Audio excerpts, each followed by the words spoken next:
Bismillahirrahmanirrahim. Alhamdulillah wassalatu wassalamu ala Rasulillah.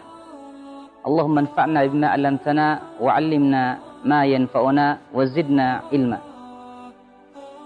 Para jemaah rahimakumullah. Di antara kita sering mungkin terlibat dengan istilah ruqyah. Bahkan banyak sebagian kita berobat dengan istilah ruqyah. Namun perlu diperhatikan, terkadang di antara sebagian kita mendatangi seorang yang dikatakan ustadz, padahal hakikatnya adalah dukun. Seorang yang mendatangi kiai, padahal sebenarnya adalah dukun. Mendatangi orang-orang pintar, bahkan mendatangi para dukun-dukun, banyak di antara kita terlibat dengan seperti itu. Ruqyah dalam Islam tentu dibenarkan. Namun kadang-kadang di antara kita masih tersamarkan. Mana ustadz yang sesungguhnya, mana kiai atau syekh sesungguhnya, atau mana sebetulnya dukun yang berpura-pura menjadi ustadz. Dalam Islam tentu sangat diperhatikan para jemaah sekalian agar kita mewaspadai diri kita dan keluarga kita. Diri kita dan keluarga kita. Kita perlu jaga dari hal-hal kemusyrikan. Dari hal-hal yang merusak keimanan dan akidah dan syahadat kita.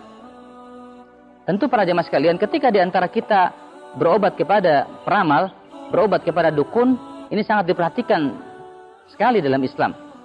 Bahkan Salam menyampaikan dalam sebuah hadis yang sangat terkenal dalam hadis Muslim, man ata kahinan aw arrafan fas'alahu an syai'in, siapa yang datang kepada peramal atau dukun dan bertanya tentang sesuatu, maka lam tuqbal lahu salatun arba'ina lailatan, tidak akan diterima salatnya selama 40 hari karena dia mendatangi peramal dan bertanya kepadanya. Bahkan dalam surah Az-Zumar Allah mengatakan, Az-Zumar ayat 65, la in asyrakta la yahbatunna amaluk, jika kalian melakukan kesyirikan maka hancur amal-amal kalian. Ini bukan hal yang sederhana para jemaah sekalian. Namun apakah ciri-ciri, kita sebut saja ruqyah syirkiyah, yang berkedok ruqyah namun banyak mengandung kesyirikan? Yang ini perlu kita waspadai para jemaah sekalian. Yang pertama adalah yang perlu kita waspadai dan kita berhati-hati ketika ada seorang yang mereka mengklaim dirinya bisa meruqyah atau memaksa orang untuk meruqyah kepada dirinya sekali, ya, dia memaksa untuk meruqyah, maka ciri-ciri ini harus kita hindari. Yang pertama adalah seorang yang mereka ketika meruqyah biasa menanyakan tanggal lahir, kemudian hari lahir atau ibu kandung.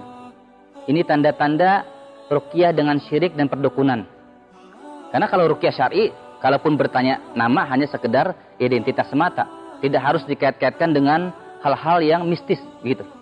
Hari Rabu misalnya dia memiliki ciri seperti ini, hari Selasa seperti ini, tidak demikian.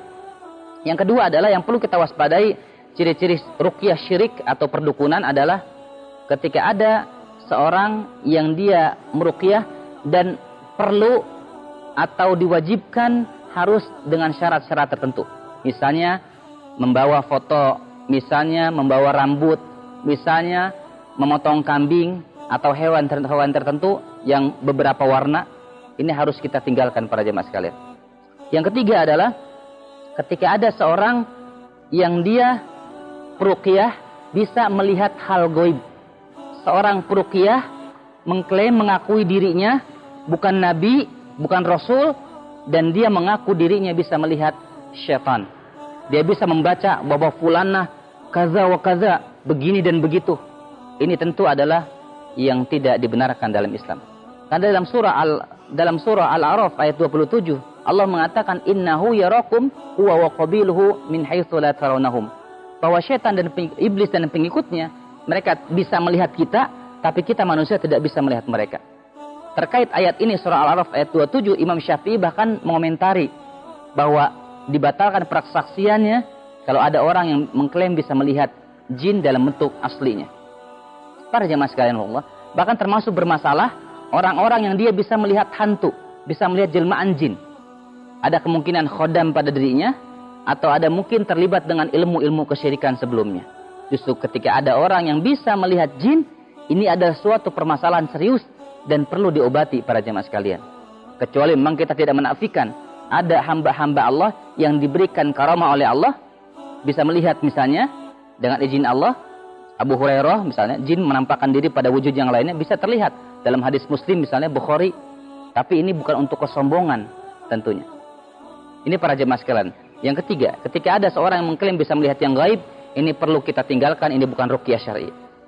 Kemudian yang keempat para jemaah sekalian, yang perlu kita waspadai adalah ketika seorang yang dia memiliki ciri-ciri, misalnya ketika ingin meruqyah, dia tidak memperhatikan mana mahram, mana bukan mahram.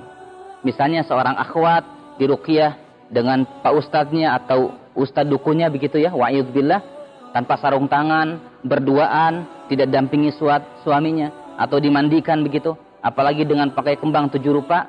Ini adalah ciri-ciri ruqyah yang tidak syar'i. Yang kelima adalah biasanya ruqyah yang tidak syar'i atau syirik, dia memberikan kepada pasiennya bacaan-bacaan khusus.